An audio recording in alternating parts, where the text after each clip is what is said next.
রায়, মৃত্যুদণ্ড, শেখ হাসিনার মৃত্যুদণ্ড, আসাদুজ্জামান খান কামালের মৃত্যুদণ্ড, আরেকজনের আরেকটু কম সাজা 5 বছরের আইজিপি। আপনি যদি একটু বলতেন। হ্যাঁ, আমাকে মৃত্যুদণ্ড দিয়েছে, আমি পরোয়া করি না। আমি বাংলাদেশে ইনশাল্লাহ আসবই, অবশ্যই আমি আসব। আর তাদের মৃত্যুদণ্ড, তাদের ফাঁসির দড়ি কত শক্ত বা কত বুলেট আছে সেটা নিশ্চয়ই যাচাই করব। নিজের প্রতিষ্ঠিত আদালত মানে সেই আন্তর্জাতিক অপরাধ ট্রাইব্যুনাল এর রায়ে মৃত্যুদণ্ড পেয়েছেন সাবেক প্রধানমন্ত্রী শেখ হাসিনা। জুলাই গণ অভ্যুত্থানের সময় সংঘটিত মানবতা বিরোধী অপরাধের মামলায় পেয়েছেন সর্বোচ্চ সাজা। তবে এই মুহূর্তে ভারতে থাকার কারণে তাকে এর মুখোমুখি হতে হচ্ছে না। শেখ হাসিনাকে ফেরানোর ক্ষেত্রে অন্তর্বর্তীকালীন সরকার কি উদ্যোগ নিচ্ছে এবং এই মৃত্যুদণ্ড, এই রায়, এর রাজনৈতিক কনসিকুয়েন্স নিয়ে আমরা কথা বলার জন্য আজ আমাদের সঙ্গে পেয়েছি সাবেক প্রধানমন্ত্রী শেখ হাসিনা। আপনি আমাদের ধন্যবাদ এবং কৃতজ্ঞতা এবং শুভেচ্ছা জানবেন। আমাদের সাথে আরো থাকছে জামায়াতে ইসলামের আমির ডক্টর শফিকুর রহমান। আপনি আমাদের ধন্যবাদ এবং কৃতজ্ঞতা এবং শুভেচ্ছা জানবেন। আপনার কাছে জানতে চাইবো যে আমরা দেখেছি যে রায়, মৃত্যুদণ্ড, শেখ হাসিনার মৃত্যুদণ্ড, আসাদুজ্জামান খান কামালের মৃত্যুদণ্ড, আরেকজনের আরেকটু কম সাজা 5 বছরের আইজিপি। আপনি যদি একটু বলতেন। হ্যাঁ, আমাকে মৃত্যুদণ্ড দিয়েছে, আমি পরোয়া করি না। আমি বাংলাদেশে ইনশাল্লাহ আসবই, অবশ্যই আমি আসব। আর তাদের মৃত্যুদণ্ড, তাদের ফাঁসির দড়ি কত শক্ত বা কত বুলেট আছে সেটা নিশ্চয়ই যাচাই করব। ঘটনাচক্রে আমাকে দেশ ছেড়ে আসতে হয়েছে, সেটা আমি জানতাম না যে আমি দেশ ছেড়ে আসতে। আমি জানি আমি টুঙ্গিপাড়া যাচ্ছি। যাই হোক, এটা হয়তো আল্লাহর ইচ্ছা ছিল কোনো না কোনোভাবে। যে এত কষ্ট যাদের জন্য করলাম তারাই চাইলো না যে আমি থাকি, তা কাদের জন্য করলাম। আমি জানি আমাকে মৃত্যুদণ্ড দেওয়া হয়েছে। আমাদের নেতা কর্মী অনেকের খুব মন খারাপ। আমি একটা কথা বলবো যে মন খারাপ করার কিছু নেই, রাজনীতিতে এরকম সময় আসে। আর ওরা কারা যে মৃত্যুদণ্ড দেয়, ওরা তো অবৈধভাবে ক্ষমতা দখলকারী। একটা কথা মনে রাখতে হবে, যেটা বাস্তব, সেটা হলো যারা অবৈধভাবে সন্ত্রাসী, জঙ্গি এবং খুনি এদেরকে সঙ্গে নিয়ে যারা ক্ষমতা দখল করে, অর্থাৎ সন্ত্রাসের উপর নির্ভরশীল হয়ে যারা ক্ষমতা দখল করে, এরা কিন্তু সবসময় নিজেরাই ভীত থাকে। কিন্তু তারা অন্যকে ভয় দিয়ে, মানে বলতে গেলে ভয়ের রাজত্ব কায়েম করে, একটা ভীত সন্ত্রস্ত অবস্থা সৃষ্টি করে তারা তাদের ক্ষমতাকে ধরে রাখার চেষ্টা করে। কারণ তারা মনে করে তাদের যেহেতু জনসমর্থন নাই, একটা চক্রান্তের মধ্য দিয়ে আসে, ষড়যন্ত্র করে আসে, অবৈধ অর্থ বিলিয়ে আসে, সে কারণেই এরা একটা ভীতিকর পরিস্থিতি সৃষ্টি করে। কারণ এদের মনের ভিতরে ভয় থাকে, দুর্বলতা থাকে, সেই জন্য বাইরে সেটা ওইভাবেই প্রকাশ করে যে তারা সকলের উপর একটা মানে ভয় ভীতি দিয়ে তারপর তারা ক্ষমতাকে মনে করে যে এটাই টিকে থাকার একমাত্র উপায়। আর ক্ষমতার মসনদ টিকিয়ে রাখার জন্য তারা এই অবস্থাটা সৃষ্টি করে। এই ক্ষমতার মসনদ যেটা দখল করলো, ওটা ধরে রাখার জন্য কোনো জনগণের সমর্থন না, জনগণের ভালোবাসা না, জনগণের আস্থা না, বিশ্বাস না, একটা ভীতিকর পরিস্থিতি। আর এই ভয় ভীতিটা যতদিন পর্যন্ত সকলে না কাটিয়ে উঠতে পারবে ততদিন এরকম মর্মে মরে থাকতে হবে। হ্যাঁ, আমাকে মৃত্যুদণ্ড দিয়েছে, আমি পরোয়া করি না। আমি বাংলাদেশে ইনশাল্লাহ আসবই, অবশ্যই আমি আসব। আর তাদের মৃত্যুদণ্ড, তাদের ফাঁসির দড়ি কত শক্ত বা কত বুলেট আছে সেটা নিশ্চয়ই যাচাই করব। ঘটনাচক্রে আমাকে দেশ ছেড়ে আসতে হয়েছে, সেটা আমি জানতাম না যে আমি দেশ ছেড়ে আসতে। আমি জানি আমি টুঙ্গিপাড়া যাচ্ছি। যাই হোক, এটা হয়তো আল্লাহর ইচ্ছা ছিল কোনো না কোনোভাবে। কারণ আমি একটা জিনিস আমি সবসময় দেখি, বাংলাদেশে আমি যখন ফিরে আসি অনেকেই খুব শঙ্কিত ছিল যে দেশে আমার মা, বাবা, ভাই, ছোট্ট রাসেলকে পর্যন্ত ছাড়ে নাই, তাকেও হত্যা করেছে। সেই দেশে আমি ফিরে আসব, সেখানে যুদ্ধাপরাধীরা, আমার বাবার হত্যাকারীরা ইন্ডেমনিটি দেওয়া হয়েছে, তারা এখন দেশে বিদেশে চাকরি, তারা খুব রমরমা অবস্থায় থাকে। ওই অবস্থায় আমি যে আসব, অনেক বাধা ছিল, অনেকের মনে দ্বিধা ছিল। আমি কিন্তু ফিরে এসেছিলাম। আর আসার পর থেকে কিন্তু একটার পর একটা সমস্যা আমার উপরে যাচ্ছে। আমি 81 সালে ফিরে আসলাম, 83 সালে বন্দি হলাম, এমনকি আমাকে অফিসে নিয়ে গেল ইন্টারোগেশনের জন্য। এরপরে আবার 85 সালে, আর যখন যেখানে গেছি সেখানে তো মানে একবার আক্রান্ত হয়েছি, এ তো কতবার। কিন্তু হ্যাঁ, আমি বেঁচে গেছি। আমি বারবার বেঁচে গেছি, জানি না এখানে আমি বলবো আল্লাহ রাব্বুল আলামিন আমাকে বাঁচিয়ে রেখেছেন, কারণ আমার হাতেই আমার বাবা মা ভাই তাদের হত্যাকারীদের বিচার হবে, আমার হাতেই এই যুদ্ধাপরাধীদের বিচার হবে, আমার হাতেই বাংলাদেশ দারিদ্র্যমুক্ত হবে, উন্নত হবে, সমৃদ্ধশালী হবে। চিফ প্রসিকিউটর যে কথাগুলি বলল, আমি আগুন দিয়েছি, আমি মেট্রো রেল বিটিভি সব ভবন নাকি আমি আগুন দিয়েছি, অথচ তাদের লোকরা নিজেরা যেখানে স্বীকার করছে, অপরাধীরা নিজেরাই স্বীকার করছে, আর অপরাধী বলেই তো ইউনূস তাদেরকে দায় মুক্তি দিল। কিন্তু মামলা আমাদের আওয়ামী লীগের সকল নেতাকর্মীর বিরুদ্ধে, বলে দিল 1400 লোক হত্যা হয়েছে। তা আওয়ামী লীগের তো আমার মনে হয় প্রায় 8-10 হাজার লোক, আমরা তাদের কোনো খবরই জানি না, কত মানুষকে মেরে গুম করে ফেলেছে। 1 মাসের মধ্যে প্রায় 300-400 হত্যাকাণ্ড ঘটেছে। এই হত্যাকাণ্ড কারা ঘটাচ্ছে? এটা তো ইউনূসের পেটোয়া বাহিনী, তারাই তো এই হত্যাকাণ্ড ঘটাচ্ছে একের পর এক। আজকে ইন্টারন্যাশনাল ক্রিমিনাল কোর্ট 1973 সালে সেটা করা হয়েছিল যুদ্ধ অপরাধীদের বিচারের জন্য, বেআইনিভাবে সংশোধন করে করে সেখানে আমাদের বিচার হবে, আবার পার্টি হিসেবে বিচার হবে, কারণ দেশে প্রচলিত আইন তো আছে। তবে হ্যাঁ, একটা জিনিস ইউনূস ম্যাজিক দেখালো যে মাত্র 20 দিনের হিয়ারিংয়ের পরই দেখা গেল জজ সাহেব 450 পাতার জাজমেন্ট লিখে ফেলে দিল। চমৎকার দেখালো আর কি সব কিছুতেই। আজকে যা সকলের কাছে প্রশ্নবিদ্ধ, অর্থাৎ অবৈধ সরকারের সকল সিদ্ধান্তই অবৈধ। আমি সমস্ত আহত পরিবারকে চিকিৎসা দিয়ে, আহত যারা ছিল সকলকে চিকিৎসা আমি দিয়েছি, কিন্তু 5 তারিখে আমি আসার পর তারা কি পরবর্তীতে চিকিৎসা পেয়েছে? পায়নি। 34 জনের মতো সেই সময় শহীদ হয়েছিল, আমি তাদেরকে গণভবনে ডেকে নিয়ে আসে তাদের সান্ত্বনা দিয়েছি। আমি জুডিশিয়াল ইনকোয়ারি কমিশন গঠন করে দিয়েছি তদন্ত করবার জন্য। ইউনূস যদি হত্যাকাণ্ডগুলি না ঘটিয়ে থাকে তাহলে এই তদন্ত কেন বন্ধ করলো সে? জুডিশিয়াল ইনকোয়ারি কমিটিকে তদন্ত করতে দিল না। এমনকি ব্রিগেডিয়ার সাখাওয়াত সাহেব স্বরাষ্ট্র মন্ত্রণালয়ের দায়িত্বে যখন বললেন যে সিভিলিয়ানদের কাছে অস্ত্র চলে গেছে, 7.62 বুলেট কোথা থেকে আসলো, এটা আমাদের ভালোভাবে তদন্ত করে বের করতে হবে, এটা শুনেই ইউনূস ঘাবড়ে গেল, অমনি তাকে সরিয়ে দিল। তার কারণ কি? এই অবৈধ অস্ত্র ইউনূসেরই সাপ্লাই, সেই ব্যবহার করেছে, সেই হত্যা করেছে। এই হত্যার জন্য দায়ী ডক্টর মোহাম্মদ ইউনূস এবং তার ওই এখন যারা এনসিপি হয়েছে, সেই সাথে জামাত, বিএনপি, শিবির, তারা। আমি একটু জানতে চাইবো যে 32 নম্বর ধানমন্ডি 32 নম্বর যেটা বঙ্গবন্ধুর বাড়ি ছিল, সেটি ভাঙচুর এর আগে যখন হয়েছে সরকার সেটি ঠেকানোর কোনো রকম চেষ্টা দেয়নি। অনেক সরকারের শীর্ষ কর্মকর্তা একে জনরোষ বলেছিলেন। গতকাল যখন, মানে গতকাল ঠিক না, আমার জন্য গতকাল মানে আসলে 17 তারিখ, সেইটা রক্ষা করার ব্যাপারে এত সিরিয়াস এবার আমরা সরকারকে কেন দেখলাম? এতে কি সরকারের অবস্থানে পরিবর্তন হয়েছে নাকি মানে না, আসলে কোনটা? মানে 32 নম্বর ভাঙতে চেয়েছে জনগণ, ভাঙতেই তো দেওয়া উচিত ছিল এর আগের বারের কথা স্মরণ করে আর কি। বাংলাদেশ একটা ক্রান্তি লগ্নের মধ্য দিয়ে চলছে। বাংলাদেশকে নিয়ে যেন একটা ধ্বংসের খেলা শুরু হয়েছে। বাংলাদেশের আজকে চরমভাবে ধ্বংস করে আজ একটা জঙ্গি সন্ত্রাসীদের দেশ হিসেবে পরিণত করা হয়েছে। এই ছোট বাড়িটা, যে বাড়িটা আমার মা অনেক কষ্ট করে প্রতিটি ইট নিজের হাতে গেড়ে তিনি এই বাড়িটা গড়ে তুলেছিলেন। ওই বাড়িতেই 15ই আগস্ট আমার বাবা জাতির পিতা বঙ্গবন্ধু শেখ মুজিবকে হত্যা করা হয়। আমার মা বেগম ফজিলাতুন্নেসা মুজিবকে হত্যা করে। আমার 3 ভাই, সকলে আমার ছোট। মুক্তিযোদ্ধা ক্যাপ্টেন শেখ কামাল, মুক্তিযোদ্ধা লেফটেন্যান্ট শেখ জামাল এবং ছোট রাসেল, যার বয়স ছিল মাত্র 10 বছর, তাদেরকে কেউ নির্মম ভাবে হত্যা করে।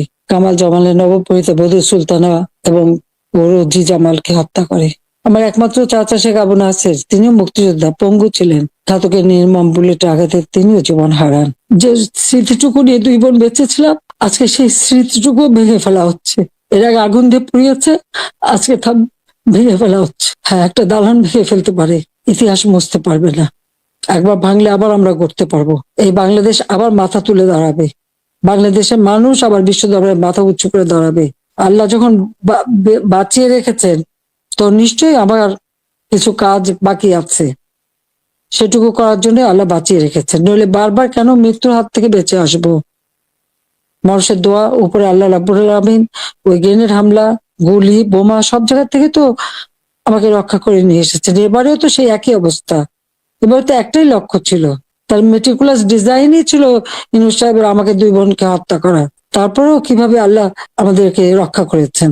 কাজেই আবার বাংলাদেশ ফিরে আসবে, মুক্তিযুদ্ধের চেতনা গড়ে উঠবে, শহীদের রক্ত কখনো বৃথা যেতে পারে না, এটাই আমার কথা। আমাদের মুক্তিযুদ্ধের ইতিহাস আমাদের গৌরবের ইতিহাস, আমাদের বিজয়ের ইতিহাস। এই ইতিহাসকে মুছে ফেলতে পারবে না। আমি জানি এটা মুছে ফেলার চেষ্টা হচ্ছে, সংবিধানকে ধ্বংস করা, জাতীয় পতাকা ধ্বংস করা, অনেক চেষ্টাই করা হয়েছে। কিন্তু লাখো শহীদের রক্তের বিনিময়ে যে পতাকা পেয়েছি, যে সংবিধান পেয়েছি, যে স্বাধীনতা পেয়েছি, তা ওই কয়েকজন বুলডোজার দিয়ে ভেঙে গুড়িয়ে দেবে এ শক্তি তাদের হয়নি এখনো। এটা তাদের দুর্বলতার প্রকাশ। তারা একটা দালান ভাঙতে পারে, কিন্তু ইতিহাসকে তারা ধ্বংস করতে পারে না। ইতিহাস কিন্তু তার প্রতিশোধ নেয়, এটাও তাদের মনে রাখতে হবে। একবার মুছে ফেলা হয়েছিল 75-এর পর, এরপর আবার এখন শুরু। যারা এটা করছে তারা তাদের হীনমন্যতার পরিচয় দিচ্ছে। যারা এটা করছে তারা তাদের হীনমন্যতার পরিচয় দিচ্ছে, পরিচয় দিচ্ছে। এই ক্ষেত্রে আমি শুধু একটা লাইন করে একটু বোঝার জন্য, যে মানে আওয়ামী লীগ নিষিদ্ধ করা হয় নাই, আওয়ামী লীগের কার্যক্রম নিষিদ্ধ করা হয়েছে, দুইটার মধ্যে তফাৎ কি আসলে? মানে তারা মানে কি করতে পারবে আর কি করতে পারবে না, মানে একজন আওয়ামী লীগ কি করতে পারবে এখন? মানে আমার একটা আন্ডারস্ট্যান্ডিং হচ্ছে আওয়ামী লীগ নিষিদ্ধ, তা আপনি বলতেছেন না দুইটার মধ্যে একটু তফাৎ আছে। তফাৎটা কি আসলে? দেখেন, নিষিদ্ধ তো আমাদেরও করা হয়েছিল, তাই না? এবং একবার না, আমাদের এই সংগঠনের জন্মের পরে দফায় দফায় আমাদেরকে নিষিদ্ধ করা হয়েছে। নিষিদ্ধ যখন কোনো সংগঠনকে করা হয়, তখন এই সংগঠনের ব্যক্তিরাও বিভিন্ন ধরনের সমস্যায় পড়ে যান, এর সাথে রিলেটেড ব্যক্তিরা। এমনকি তাদের স্বাভাবিক জীবনযাত্রাটাও তাদের পক্ষে চালায় নেওয়া সম্ভব হয়। তারা যদি সমাজের কোনো ক্রিমিনাল ব্যক্তি নাও হয়ে থাকেন, তবুও তাদের উপরে সমস্যা আরোপ হয়েছে। কিন্তু যখন কার্যক্রম নিষিদ্ধ থাকবে, তখন ওই পলিটিক্যাল কার্যক্রমগুলো ছাড়া বাকি জীবনের সবই তো তারা করতে পারবে, করছে তো। আচ্ছা, তারা তো এই দেশটা সবাই তো আর চলে যাননি, সবাইকে জেলেও ঢুকানো হয়নি। এইটা একটু পরিষ্কার হয়েছে। জনাব যুদ্ধপরাধের মামলায় জামাত নেতা এটিএম আজহারুল ইসলাম খালাস পাওয়ার পর আপনি একটি সংবাদ সম্মেলনে বলেছেন, জামায়াতে ইসলামী বা তার কোনো নেতাকর্মীর মাধ্যমে কেউ ক্ষতিগ্রস্ত হয়ে থাকলে তার কাছে নিঃশর্ত ক্ষমা চাই। এই ক্ষমা প্রার্থনায় কি ৭১ মুক্তিযুদ্ধের সময়টাও আছে কিনা সেটা সেদিন আপনি স্পষ্ট করেননি, আজকে এটা স্পষ্ট করবেন? মানে আপনি, অনেকেই প্রশ্ন করছেন যে জামায়াতের মাননীয় আমির ক্ষমা কিসের জন্য চাইলেন? মানে ৪৭-এর পর থেকে শুরু করে আজকে পর্যন্ত,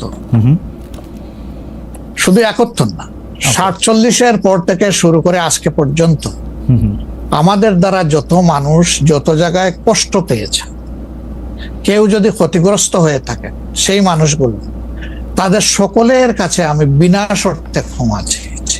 কেন ক্ষমা চেয়েছি? আমরা মানুষ, ইন্ডিভিজুয়াল মানুষ যেমন ভুল করতে পারে, মানুষের সমষ্টি একটা দলেরও বিভিন্ন ভুল সিদ্ধান্ত থাকতে পারে। কোনটা ভুল কোনটা সঠিক ইতিহাস এটা নির্ধারণ করবে। আজকে যেটাকে ভুল বলা হচ্ছে, কালকে এটাই হয়তো সবচেয়ে বড় সঠিক হিসাবে প্রমাণিত হবে। আর ইতিহাসের পালাবদলে রাজনীতিতে সবাই জিতে না, কেউ জিতে কেউ হারে। আমরা আদর্শবাদী একটা দল, আমরা বিশ্বাস করি আমরা মানুষ, ভুলের ঊর্ধ্বে নই। আমাদের দ্বারা, আমাদের সহকর্মীদের দ্বারা মানুষ বিভিন্ন ক্ষেত্রে কষ্ট পেতে পারে, ক্ষতিগ্রস্ত হতে পারে। আমি সব কিছুর জন্য কোনো শর্ত আরোপ না করেই মাপ চেয়েছি। ওকে, মানে ৪৭ এবং মাপ চাওয়ার মধ্যে কোনো পরাজয় নাই, অবশ্যই নাই। ৪৭ থেকে আজ পর্যন্ত যে কোনো কিছুর জন্য মানুষ আপনাদের কাছ থেকে যদি কোনো ধরনের আঘাত পেয়ে থাকে, তার জন্য আপনি দুঃখ প্রকাশ করেছেন বা ক্ষমা চেয়েছেন। এর ভিতরে সব ঢুকে গেছে, কোনো কিছু বাদ নাই। ওকে, এভরিথিং ইনক্লুডেড। আচ্ছা, এবং এটা আনকন্ডিশনাল, মানে অ্যাপোলজি দিয়ে আনকন্ডিশনাল পার্ডন সিক করেছে। এইটা কি ডক্টর শফিকুর রহমান, আসলে যেহেতু আপনার সঙ্গে আমার মানে নানা সময় কথা বলার সৌভাগ্য হয়েছে, মানে পর্দার বাইরে পর্দার ভিতরে, সেটা আমি জানি বলেই আমি আমার প্রশ্নটা করছি যে আপনি যে ৭১টাকে এই ৪৭ থেকে আজ পর্যন্ত একসাথে বললেন, এর কি কোনো বিশেষ কারণ আছে নাকি? মানে না না না না না না, কোনো বিশেষ কারণ নাই। আমার মানবিক মূল্যবোধের জায়গা এবং আমার দায়িত্বের জায়গা থেকে আমি বলেছি, অনুভূতির জায়গা থেকে, দায়িত্ব এবং অনুভূতির জায়গা, বিশেষ কোনো কারণ। আচ্ছা, আমি আবার ২-৩ দিনের ঘটনা একটু আসি। আমরা দুইটা ঘটনা আমরা দেখেছি যে আমাদের অনেককে ব্যথিত করেছে। একটা হচ্ছে লালমনিরহাটে একজন যিনি নরসুন্দর, তিনি এবং তার ছেলেকে খুব আয়োজন করে মারধর করা হচ্ছে এবং তাদেরকে টেনে নিয়ে পুলিশের কাছে নিয়ে যাওয়া হয়েছে। এবং আরেকজন যিনি ২০১৮ সালের ডিসেম্বরের রাতের ভোট বলে খ্যাত নির্বাচনের যে প্রধান নির্বাচন কমিশনার, তাকে আসলে খুবই অপমানজনকভাবে মানে থানায় নিয়ে যাওয়া হয়েছে এবং সেটা আবার ভিডিও করা হয়েছে।